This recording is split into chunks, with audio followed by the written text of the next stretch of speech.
이 시간 하나님의 임재와 성령의 말씀을 깨닫게 해주시는 감화 감동하심이 우리 마음 가운데 오직 예수 그리스도의 사랑으로 충만하게 되기를 주님의 이름으로 기도합니다. 아멘.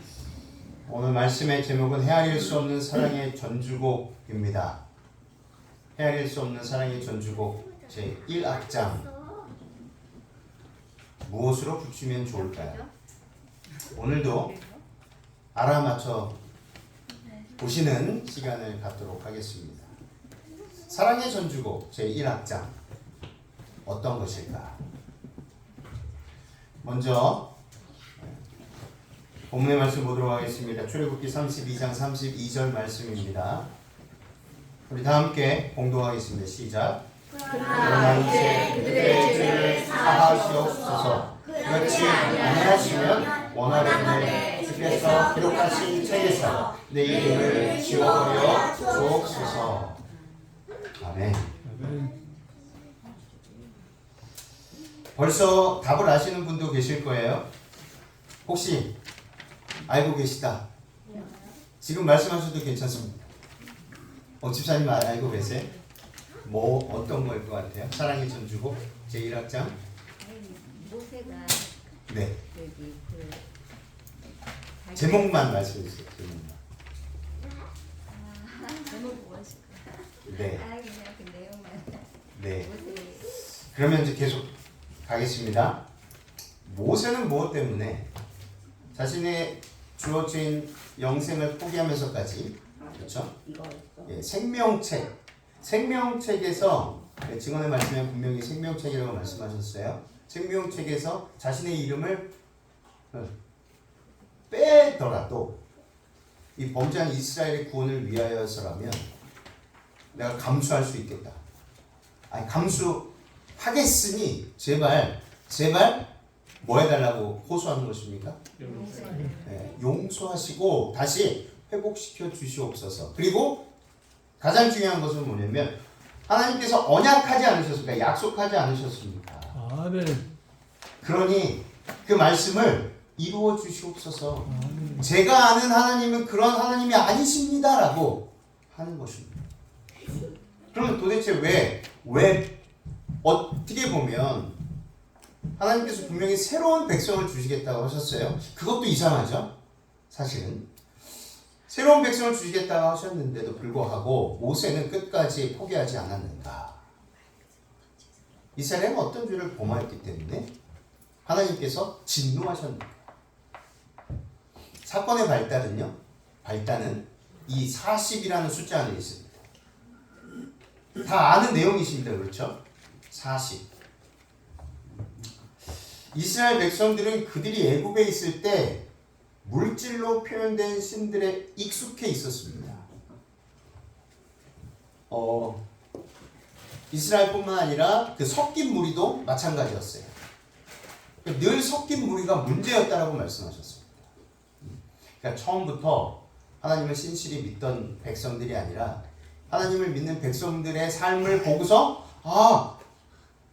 참 좋다. 자기도 모르게 얼떨결에 참여한 무리들입니다. 아직 여러모로 이 어떤 주님 안에서의 거듭남의 삶을 경험해보지 못한 무리들입니다. 그래서 이 섞인 무리들이 항상 문제를 가장 먼저 이 이스라엘 백성 안에서 가장 먼저 문제를 야기시켰던 사람들이었다, 무리였다라고 말씀을 하시는 거예요. 그래서 이 이스라엘 백성들조차도 400년이라는 시간 동안을 그렇게 살아가면서 이제 애굽에 있을 때 물질로 표현된 신들, 애굽 신들은 아시는 것처럼 굉장히 다양합니다. 네. 그러니까 열 재앙은 사실은 그 재앙은 사람들에게 내린 재앙이 아니라 애굽 사람들이 믿었던 신들이 여호와 하나님하고 대결했을 때 어떤 신이 이기는지를 보여주시기 위해서 내린 것이었습니다. 그렇죠? 강이 신이었고 개구리가 신이었고 소가 신이었고 다 신이었습니다. 근데 특별히 열지양들에서 계속해서 싸우시고 이기신 신들을 보면 애굽 사람들이 신실하게 믿던 신들이었어요. 그러니까 눈에 보이는 익숙한 것에만 신뢰할 수 있었던 신앙관을 갖고 있었던 사람들이었습니다. 마찬가지로 이스라엘도 그랬었습니다.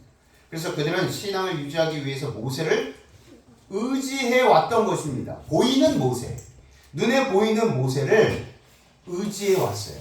하나님이 보내셨구나. 그리고 모세의 그런 모든 말들이 하나님께서 그 모세를 통해서 우리들에게 알려주셨구나. 그래서 모세를 통해서 하나님을 보아야 했었고 모세를 통해서 하나님을 의지해야 했었는데 그것이 아니라 그냥 모세를 의지했던 것입니다. 그러나 이제 그는 저들과 떨어져 있었어요. 백성들과. 여러 날이 지나고 여러 주가 지나도 그는 여전히 돌아오지 않았습니다. 구름이 여전히 그들에게 보이는데도 불구하고 구름이 보여주신 이유는 무엇입니까? 하나님의 임재가 여전히 그들과 함께 있다라는 증표였는데도 불구하고 그들은 애굽에서 수백 년 동안 바뀐 거예요. 신앙관 자체가 바뀐 겁니다. 그러다 보니 눈에 보이는 것만 믿겠다라는 것이 그들이 가지고 있는 기본 신앙관이었습니다.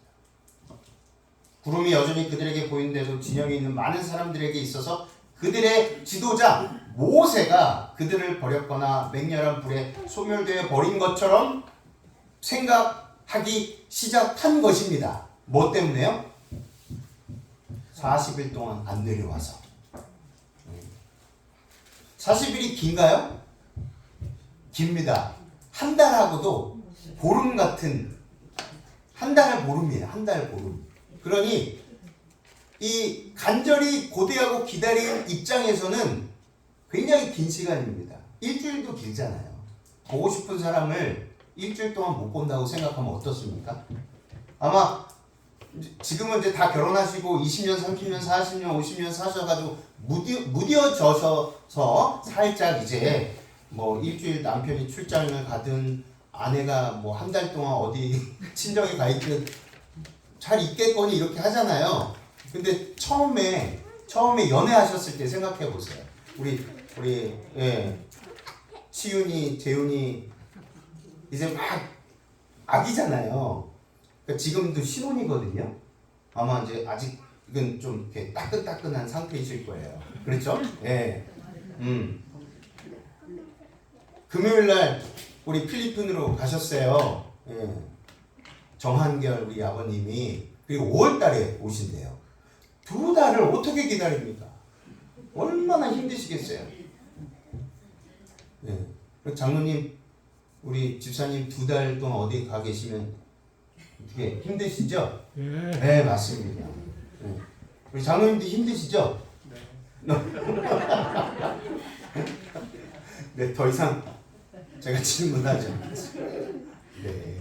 사실 저희 어쩔 때는요, 자유로운 몸이 되고 싶을 때가 있어요. 가끔 아이들을 피해, 아내를 피해, 홀로 정말 저는 개인적으로 낚시를 그렇게 좋아하지는 않는데 하는 거를 보는 건 좋아해요. 사람들이 하고 이렇게 잡고 하는 거는 구경하는 건 좋아합니다. 제가 막 이렇게 하고 제가 인내심이 없어갖고 1시간, 2시간 동안 그 찌만 바라보고 이거를 못 하겠어요. 네. 근데 이제는 그것도 할 수 있겠다라는 생각이 들어요.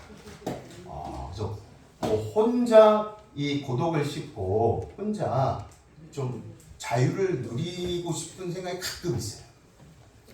저만 그런 건 아니죠? 네. 그렇게 초반에는 우리가 신혼 초에는 하루를 못 봐도 너무 보고 싶어 하는 거예요. 근데 이 백성들이 모세를 너무 보고 싶어 했어요. 빨리 언약의 말씀을 비준하고 또 이제 계속해서 갱신을 하거든요. 하나님께서는 약속했던 말씀을 잊을만 하면 다시 갱신하시고 잊을만 하면 갱신하시고 또 타락하면 다시 언약을 가지고 오셔요. 그래서 내가 이렇게 약속하지 않았냐. 그래서 출애굽기 20장에는 그것을 성문화하시고 아예 돌판에 뭐 해주십니까? 새겨주셔요. 예, 아예. 이제는 잊어버리지 말으라고. 그런데 그 40일을 기다리지 못하고 밑에서는 무슨 일이 벌어지고 있는 것입니까? 금송아지. 31장 18절 여호와께서 시내산 위에서 모세에게 이르시기를 마치신 때에 증거판 둘을 모세에게 주시니 이는 돌판이요 하나님이 친히 쓰신 것이더라. 이렇게 해서 산 위에서의 모든 일은 순조롭게 끝이 났습니다. 그런데 산 아래의 상황은 달랐습니다. 모세를 기다리고 있었던 이스라엘 백성들은 더 이상 기다리지 못하고 모세의 대리인인 아론에게 신을 만들 것을 요구했습니다. 출애굽기 25장부터 31장은요. 모세가 시내산에 40일 동안 머물면서 성막과 제사장 직무에 관하여 하나님으로부터 직접 받은 지시사항을 기록해 주고 있습니다. 출애굽기 32장부터 34장은 이스라엘 백성들이 하나님을 신실하게 믿지 못해서 생긴 사건이 나오고 있습니다. 오늘 본문의 내용도 이 32장 그리고 34장 여기 안에 있습니다. 출애굽기 32장 1절 백성이 모세가 산에서 내려오미 더딤을 보고 모여 백성이 아론에게 이르러 말하되 일어나라 우리를 위하여 우리를 인도할 신을 만들라. 그동안 모세를 눈에 보이는 모세를 의지했어요. 어찌 보면 하나님처럼 생각하고 의지했단 말이죠. 그런데 이 모세가 안 내려오니 모세를 대체할 우리를 인도할 계속해서 저 가나안 땅 꿀과 젖과 꿀이 흐르는 하나님께서 약속하신 땅까지 인도할 모세 대신할 누군가를 데리고 와라. 근데 그 누군가가 무엇이었습니까? 그들에게 익숙한 매우 익숙한 금송아지였다는 거죠.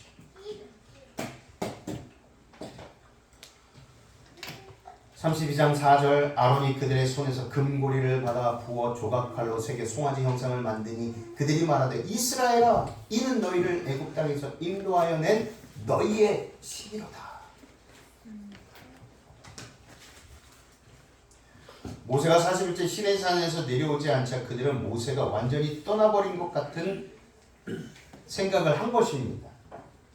아니면 시내산에서 사망했거나. 그래서 이스라엘 백성들은 모세가 어찌 되었는지 알지 못함이니라 라고 하면서 불안해하고 있는 것을 아론은 잘 알고 있었습니다. 그래서 그들이 눈으로 볼 수 있는 신상을 요구했을 때 아론은 그 요구를 꾸짖거나 물리치지 아니하고 그 요구에 적극적으로 순응했던 것입니다. 그래서 아론은 여인들과 자녀들의 금으로 된 귀고리를 가져오라 명령하였고 이를 모아 송아지를 새겨 만들었던 것입니다. 고대 근동에서 황소는요 무엇을 뜻하냐면 주권, 힘, 활력 그리고 풍요를 상징했습니다. 황소의 상은 신성시되어서 경배의 대상이 되기도 했습니다. 특히 황소의 상은 신이 서 있는 받침대로도 사용이 되었습니다. 이스라엘 백성이 세운 금송아지는 하나님을 나타내는 표상 곧 모세를 대신하여 그들을 인도할 대상으로 삼았던 것입니다. 출애굽기 32장 5절 6절 아론이 보고 그 앞에 제단을 쌓고 이에 아론이 공포하여 이르되 내일은 여호와의 절일이니라 하니 이튿날에 그들이 일찍 일어나 번제를 드리며 화목제를 드리고 백성이 앉아 먹고 마시며 일어나 뛰놀더라. 자, 이 장면을 잘 보셔야 돼요. 이 장면이 어떤 장면이냐면 절일, 이 절일이니라라고 하는 것은요 히브리어로 하그인데 원 안에서 돌다는 뜻이며 춤을 추다, 뛰어놀다, 어지럽다, 또 명절을 지키다, 기념하다라는 뜻이에요. 그래서 지키다, 기념하다를 뜻하는 하가그에서 유래된 것으로 축제, 절기, 명절을 뜻합니다. 즉 이 말은요 내일은 여호와의 축제의 날이란 말이 되는 것입니다. 하나님이 정하여 주신 유월절이나 초막절 등을 가리킬 때 쓰는 말이었어요. 그런데 아론이 무엄하게도 불경하게도 어떻게 사용했습니까? 하나님께 쓰여져야 되는 절기라고 표현되는 이 절일이라는 단어를 사용하면서 이런 일을 자행했다는 것입니다. 금송아지 앞에서 축제를 벌이고 춤을 추고 광란의 밤을 보낸 것입니다. 근데 더 주목할 것은 이제 그들이 먹고 마시고 뛰놀았는데 여기서 화목제를 드리고 앉아 먹고 마시고 뛰놀았다고 했는데 여기서 뛰놀았다는 동사는요, 창세기 26장 8절과 또 39장 14절 17절에 나오는 성적인 행위와 동일하게 쓰였습니다. 그러니까 하나님께 드려져야 할 마땅한 하나님을 위한 거룩한 잔치가 성적 광란으로 변질되었던 것입니다.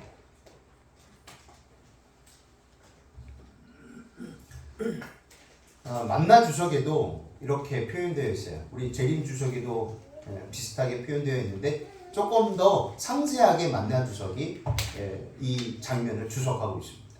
고대 이방 종교의 축제는 음주, 가무 및 부도덕한 성행위로 이루어졌는데 애굽 생활에서 이런 것들을 익히 보았던 백성들은 애굽 생활에서 무엇을 보았다고요? 그러니까 이스라엘이 애굽에 살면서 무엇을 익히 보았냐면 축제일에, 신에게 바치는 축제일에 굉장히 난잡한 성행위가 이루어졌다는 것입니다. 여호와에 대한 경배를 우상에 대한 경배와 조화시키려는 노력인 이 타협의 정신은 이 경우에만 이스라엘에 의해 나타난 것이 아니다. 그것은 이후에 그들을 괴롭힌 많은 우상 숭배의 동기를 부여했다. 그래서 이스라엘 역사를 보시면 계속해서 끊임없이 어떻게 됩니까? 몰록에게 자신의 자식을 산채로 바치는 일이 생기고요. 또 그 신들 앞에서 제사장들이 성행위를 하는 장면들이 끊임없이 이루어지는 것을 보게 됩니다. 그것을 하나님의 거룩한 백성이 이스라엘이 보고 배우고 따라했다는 거예요. 그러니 하나님 입장에서는 얼마나 기가 막힐 노릇입니까? 세상 만방의 빛과 소금의 역할을 감당하기 위해서 딱 세워주셨는데, 부르셨는데 그들이 그런 어마어마한 죄를 범한 것입니다. 그것도 대놓고 하나님 앞에 대놓고 그런 범죄를 저질렀던 것입니다. 금송아지 제작 사건은요, 출애굽기 24장 1절로 11절에 체결한 언약을 파기하는 사건이었습니다. 이스라엘이 저지르는 대표적인 죄라고 볼 수 있습니다. 즉 이것은 10계명 제2계명을 위반한 것입니다. 하나님에 대한 도전인 것입니다. 이스라엘이 지은 죄는 하나님을 경배하고 섬기는 것을 완전히 거절하고 눈에 보이는 물질을 의지하겠다라는 결심인 것입니다. 이럴 때 여호와 하나님의 반응은 어떠셨는가? 7절로 10절입니다. 32절, 7절로 10절. 여기에서 우리는 의문점이 생길 수밖에 없어요.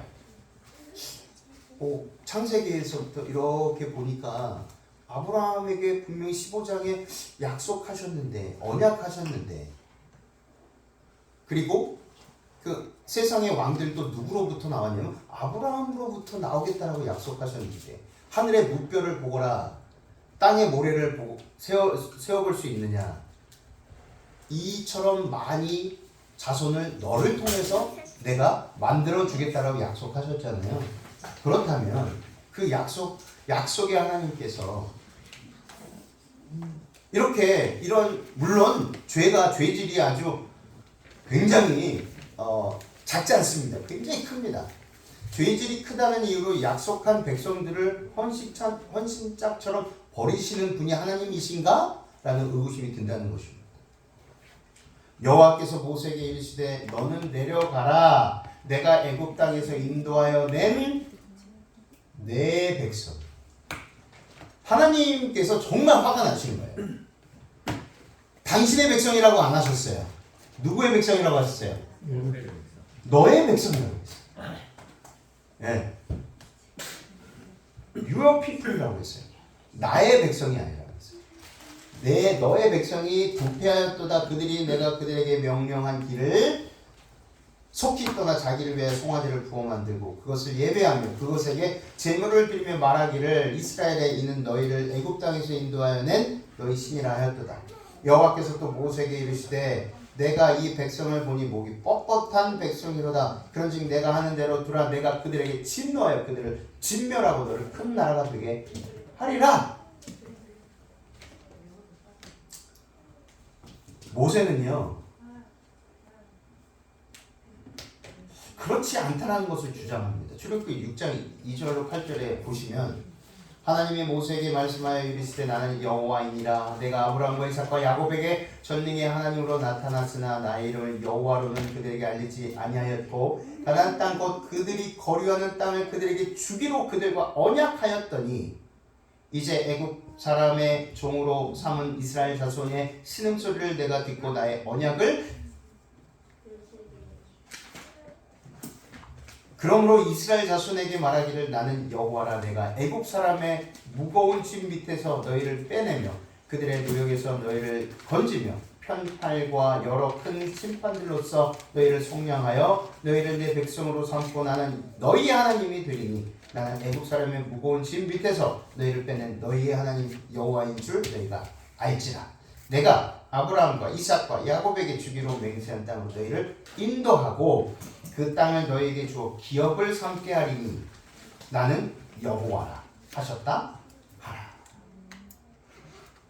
분명하게 아브라함의 하나님, 야곱의 하나님, 이삭의 하나님, 야곱의 하나님 반복해서 모세에게 이 조상들에게 믿음의 조상들이 어떻게 약속하셨는지에 대해서 재차 말씀해 주신 장면을 우리들은 너무도 잘 알고 있습니다. 여호와께서 모세에게 이스라엘을 버리시겠다고 말씀하신 이유가 무엇이었을까? 왜 그렇게 모세의 마음속에 헷갈리게 하셨을까? 이게 아닌데 내가 그동안 경험했던 하나님은 그런 하나님이 아니신데 왜 나에게 버리라고 하실까? 그리고 새로운 백성을 주시겠다고 하실까? 정말 엄청 화가 나셨나 보다. 그건 이해하겠는데 혼동이 온 것입니다. 근데 우리는 부조화 선지자 319쪽에서 그 이유를 찾아볼 수 있습니다. 하나님께서는 모세를 시험하신 것입니다. 왜 시험하셨습니까? 하나님께서는 그의 성실성과 범죄하고 감사할 줄 모르는 백성들에 대한 그의 사랑을 시험하셨다. 어떤 사랑을요? 백성들에 대한 사랑을 시험하신 거예요. 모세가 지도자로서 예수 그리스도의 성품을 반영하는 그런 지도자로서 끝까지 범죄했다 하더라도 하나님 앞에 대놓고 하나님의 성호를 능멸하고 모욕한다 할지라도 수치를 당케 할지라도 모세에게 그 사랑이 있는지 시험하시기 위하여 그렇게 모세에게 말씀하신 겁니다. 이제 이해가 됩니다.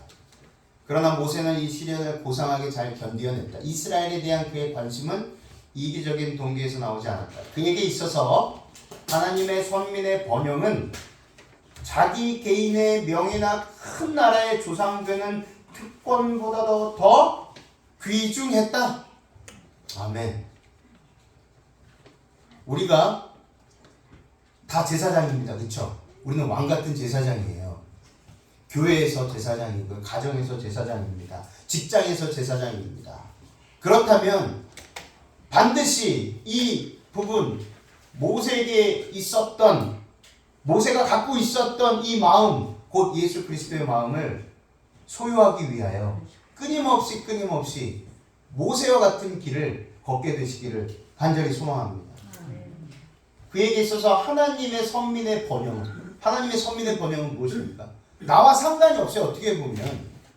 그런데 그냥 단지 나의 같은 민족이라는 이유로 피도 섞이지 않았어요.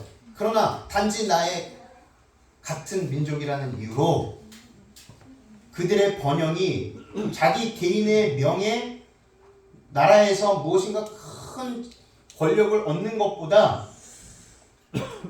잘 되는 것, 내 백성이 잘 되고 행복하고 기쁘고 하는 것이 더 큰 특권으로 생각하고 귀히 여겼다는 것입니다.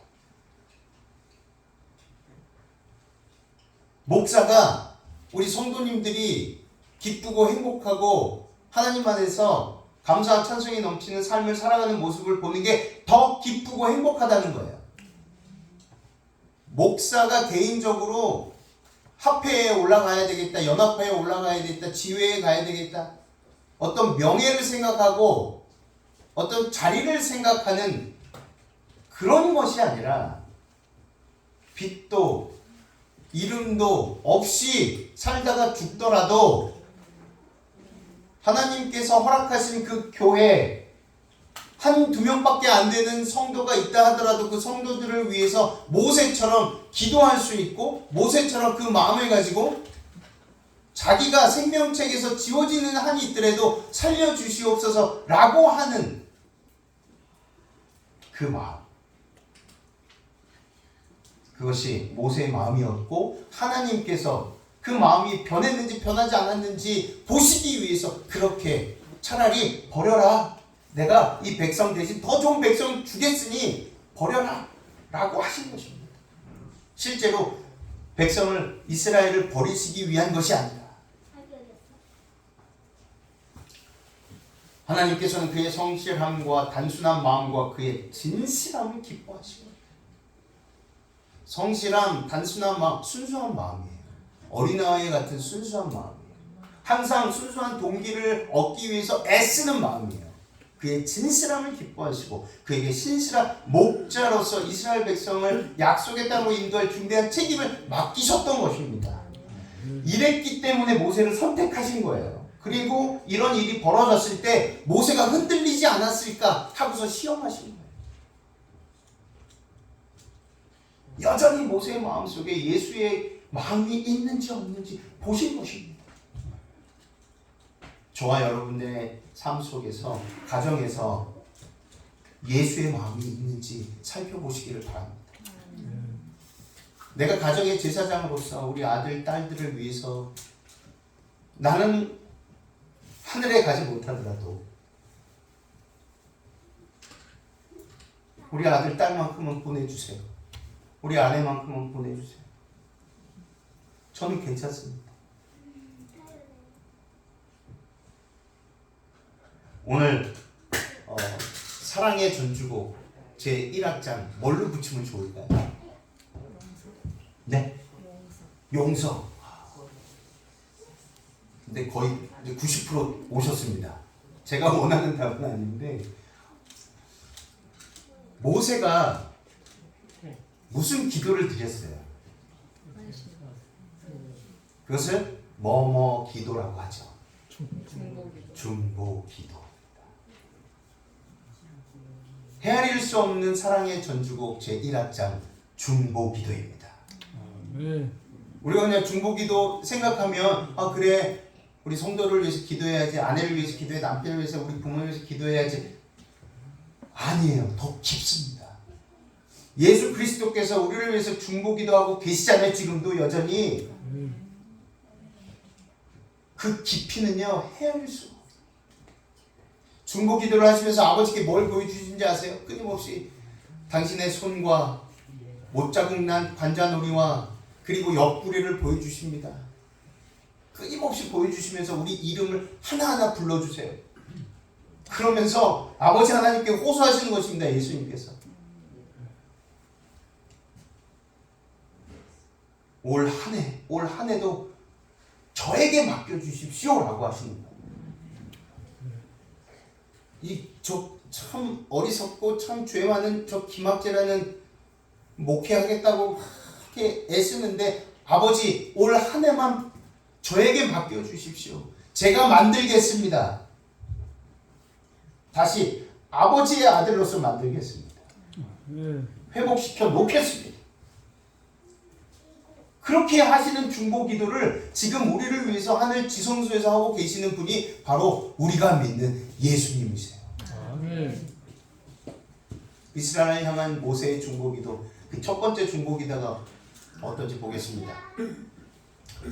11절 13절 모세가 그의 하나님 여호와께 구하여 이르되 여호와여 어찌하여 그 큰 권능과 강한 손으로 애굽 땅에서 인도하여 내신 주의 백성에게 진노하시나이까. 자, 모세가 처음 이제 중보기도를 할 때 약속하지 않으셨습니까를 주장하는 거예요. 분명히 끝까지 데려가시겠다고 하셨잖아요. 근데 비록 압니다. 당연히 벌 받아야 될 걸 아는데도 불구하고 하나님 이건 아니잖아요 라고 하는 것입니다. 항변하는 것이죠. 어찌하여 애굽 사람들이 이르기를 여호와가 자기의 백성을 산에서 죽이고 지면에서 진멸하려는 악한 의도로 인도에 내었다고 말하게 하시려 하나이까. 주변 국가들이 이런 일로 인해서 주변 국가들이 이렇게 결정하시면 반드시 하나님께서 그 주변 국가들의 왕들이 조롱할 것입니다. 이스라엘을 향한 진멸을 멈추어 달라는 모세의 기도, 이 첫 번째 기도에는요, 하나님께서 이스라엘을 애굽에서 구출하여 주셨지 않으셨습니까? 약속대로 그렇게 하지 않으셨습니까? 저를 통해서. 그래서 저를 부르시지 않으셨습니까? 저는 말할 줄도 모르고 죄 많은 영혼을 큰 일에 도구로 삼아주시지 않으셨습니까? 만약 하나님께서 이스라엘을 진멸하시면 이웃나라 원수들이 조롱할 것입니다. 하나님께서 택한 족장들과 또한 맺은 언약을 기억하여 주시옵소서. 이게 첫 번째 중보기도 내용이었습니다. 두 번째 중보기도는 무엇이었을까요? 그들의 죄를 사하시옵소서. 그렇지 아니하면 내 이름을 생명책에서 지워버려 주옵소서.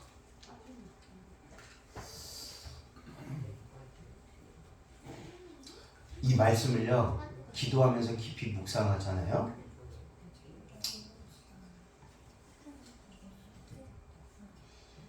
목이 메어가지고 힘듭니다.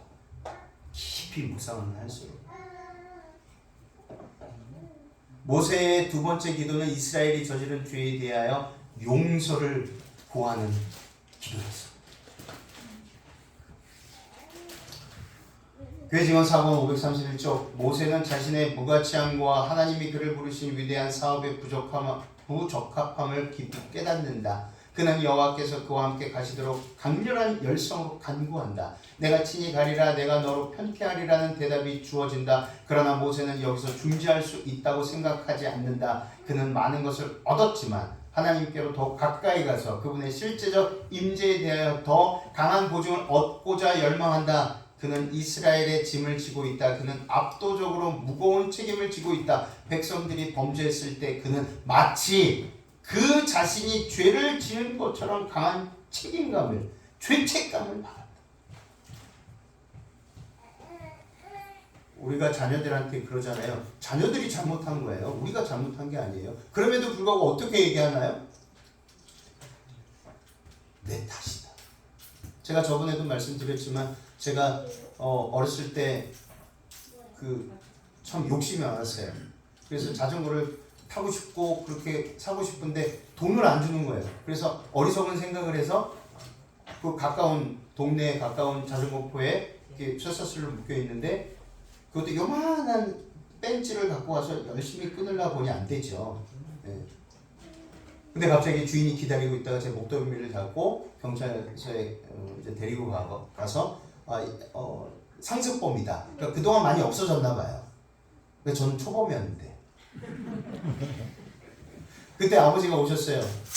그렇게 대쪽 같은 아버지가 처음 제 앞에서 제 눈앞에서 고개를 숙이시고 90도로 숙이시고 죄송합니다. 잘못했습니다. 그때 이후로 제가 남의 물건 손대지는 않았어요. 제가 죽을 줄 알았지만 맞아 죽을 줄 알았지만 아버지가 한마디 하셨죠. 그 눈가에 그 아들 앞에서 자존심을 지키시기 위해서 그 닭똥 같은 눈물은 흘리지 않으셨어요. 그런데 이렇게 말씀하셨어요. 가난하더라도 정직하게 살자. 우리 부모님은 그렇습니다. 자식들을 향해서 자식들이 잘못하더라도 다 자기 자신 탓으로 돌립니다. 모세가 그랬어요. 하나님이 사랑하는 백성들의 잘못을 자신의 잘못으로 생각한 것입니다.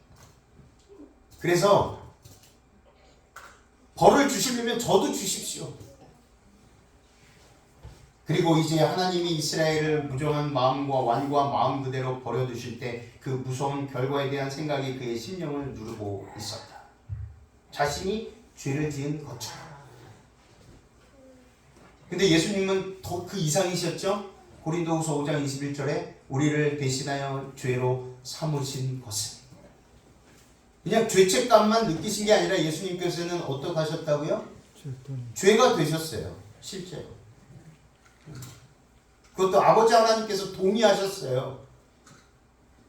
성령께서도 동의하신 것입니다. 이해할 수 없는, 헤아릴 수 없는 너무도 깊고도 넓은 사랑입니다. 그래서 헤아릴 수 없는 사랑의 전주곡 제1악장 바로 중보 기도인 것입니다. 소돔과 고모라 성이 멸망하게 되었을 때 아브라함이라는 중보 기도자를 통해서 롯의 가정이 구원을 받았습니다. 아론과 이스라엘 백성이 우상 숭배로 멸망의 선고를 받았을 때 모세의 중보 기도로 멸망의 위기에서 벗어났습니다. 그러나 에스겔 22장에서 무너지는 담을 막아내는 중보 기도자 단 한 명이 없어 이스라엘은 바벨론의 포로가 되는 비극을 맞았던 것입니다. 오늘날 하나님은 멸망의 위기 가운데 서 있는 도시들을 구원하기 위해 누구를 찾으십니까? 중보 기도자를 찾으십니다. 저와 여러분이 그 중보 기도자가 되시기를 간절히 소망합니다.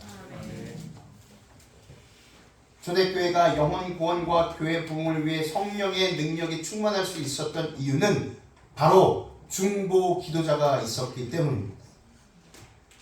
로마서 13장 8절 피차 사랑의 빛 외에는 아무에게든지 아무 빛도 짓지 말라. 남을 사랑하는 자는 율법을 다 이루었느니라. 중보 기도자는요, 특징이 바로 사랑의 빚진 자라는 것을 경험한 자들. 그래서 끊임없이 내가 잘못한 것도 없어요. 그리고 끊임없이 최선을 다해서 사랑해 줬는데도 끊임없이 미안한 거예요. 해줘도 미안한 거예요.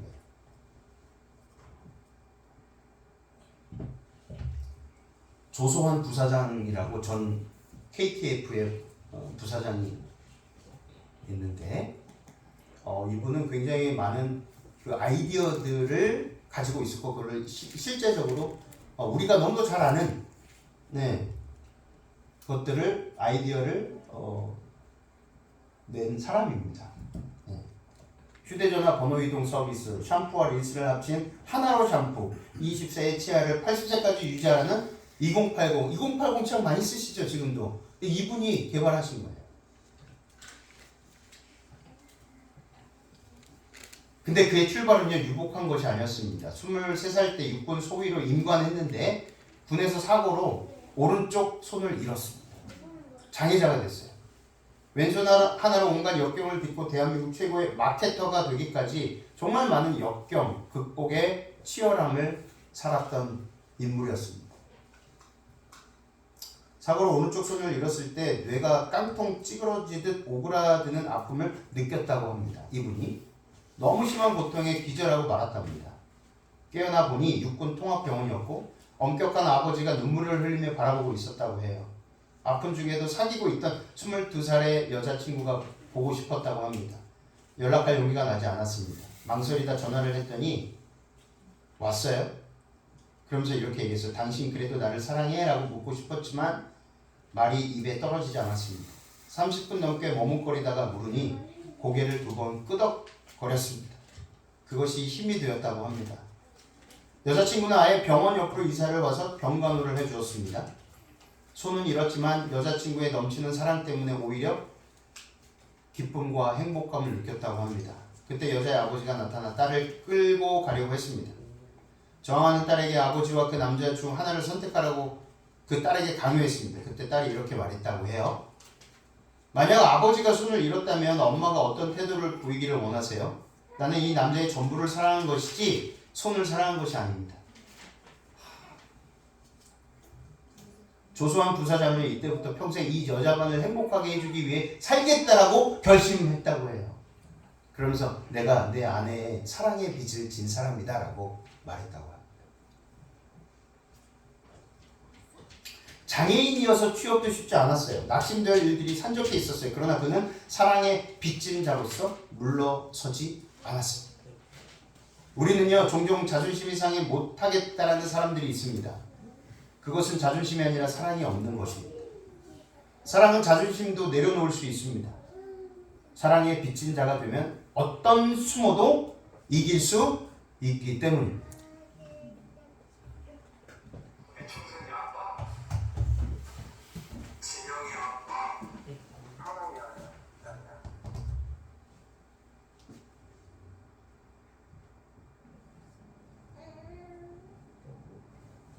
이 40개월 미만 자녀를 둔 젊은 아버지들에게 아동 학습 발달에 미치는 아빠의 역할이라는 명목으로 몰래카메라를 이렇게 실험한 적이 있어요.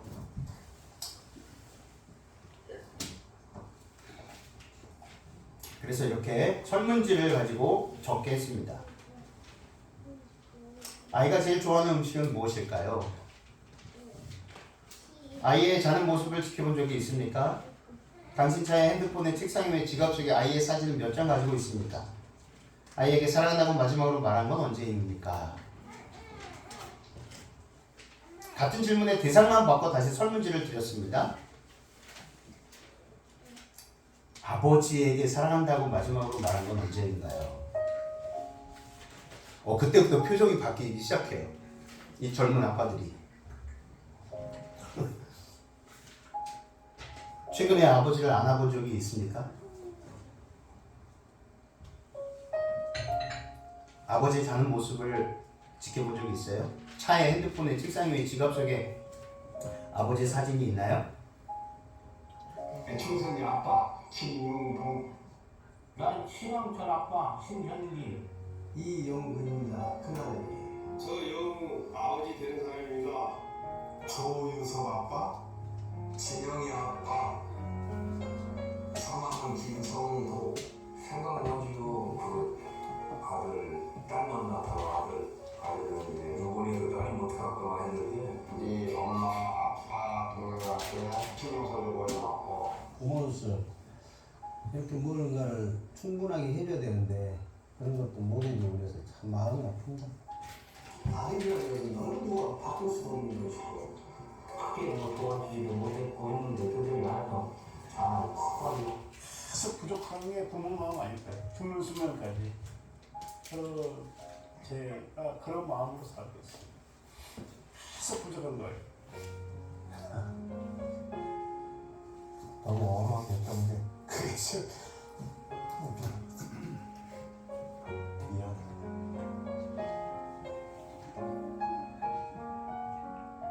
항상 내가 부족하고 항상 미안해요. 미안하다 참 모든 것이 부족하고 못 가르치고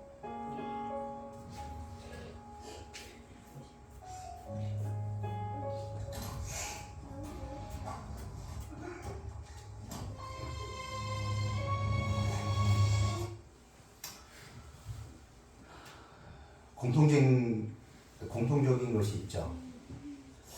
낳아주시고 길러주시고 최선을 다해서 허리가 부러지도록 일해서 가르치시고 학비 다 내주시고 그러셨는데도 더 잘해주지 못해서 미안하다는 거예요. 네. 야고보서 5장 16절 그러므로 너희 죄를 서로 고백하며 병이 낫기를 위하여 서로 기도하라. 의인의 간구는 역사하는 힘이 크민이라. 교회지문 5권 639쪽에 사도는 너희 죄를 서로 고하며 병 낫기를 위해 서로 기도하라 라고 말한다. 이 성경절은 사면을 위하여 사제에게 가는 일을 지지하기 위해 해석되어 왔다. 그러나 그렇게 적용되면 안 된다. 그대의 죄를 용서해 주실 수 있는 유일하신 분 하나님께 고백하고 그대의 잘못을 피차에 고백하라. 만일 그대가 친구나 이웃에게 잘못을 범했다면 그대는 그대의 잘못을 인정해야 하고 그대를 거리낌 없이 용서해 주는 것은 그의 의무이다. 그 후에 그대는 하나님의 용서를 구해야 한다. 왜냐하면 그대가 상처를 입힌 그 형제는 하나님의 소유이기 때문이에요. 그에게 손해를 입힘으로 그의 창조주여 구속주에게 죄를 범하였기 때문입니다. 우리에게 있어서 중보기도의 대상자들은요, 우리 가족이고 우리 이웃이고 우리 성도들이에요. 근데 그들은 하나님의 소유라는 사실입니다. 그리고 하나님께서는 그들을 위해서 목숨을 바쳐 구원을 이루신 분이시라는 사실입니다. 그러니 우리 때문에 어떤 사람이 상처를 받았으면 가장 먼저 우리가 가서 그 상처받은 사람을 위해서 최선을 다해서 그 사람을 위로하고 그리고 용서를 구해야 한다는 것입니다. 그 사람이 용서해 줄 때까지 그 다음에 하나님께 나아갈 수 있는 자격이 부여받는 것입니다. 오늘 중보기도 헤아릴 수 없는 사랑의 전주곡 제1악장 중보기도, 그 중보기도는 다름이 아니라 나보다 중보기도 대상자, 그 대상자가 더 귀하고 소중하고 생명보다 더 아껴야 하는 대상자라는 것을 우리들에게 말씀을 통해서 알려주셨습니다. 그 사실을 꼭 잊지 않고 기억하시며 오늘부터 내가 누구를 위해서 기도하는 것은 그 중보기도는 내 목숨을 다 바쳐 기도하는 것임을 잊지 않고 그렇게 기도하시기를 예수님처럼 그리고 모세처럼 이렇게 기도하시기를 간절히 소망하며 말씀을 마치겠습니다.